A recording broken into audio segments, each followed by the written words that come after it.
A e dini që Shqipëria ka pasur ndoshta ullirin më të vjetër në botë, ndoshta, po padyshim një nga më të vjetrit në botë. Jam me profesor Airiu në një nga 7 ullit më të vjetër që Shqipëria ka akoma. Profesori thotë që ky është 3000 deri në 3400 vjeçar, po ne themi 3200 vjeçar mesatare. Po dini kush ka qenë ulliri më i vjetër në Shqipëri? Profesor, kush ka qenë ulliri më i vjetër në Shqipëri?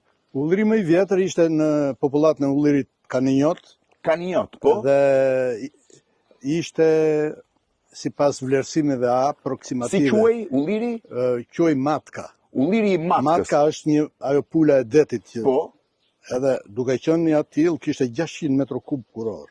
600 metër kub kuror. Sa i vjetër ishte? Ishte çmohej mbi 4000 vjeç. Çmohej mbi 4000 vjet. Ndërkohë më i vjetri në botë është ai Kretës që llogaritet 4000 përsëri. Ai japin disa versionet, nga 3500 deri në 4500 vjet. Pra dha i Matkës që kishim ne, mund të ishte ulliri më i vjetër i botës. Shikoni, këto që shikojmë këtu ne, po, këto e kanë biometrinë më të madhe nga ulliri i Kretës. Po, e kanë më të madhe.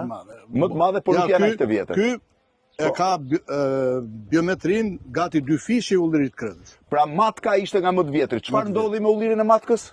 E dogjën.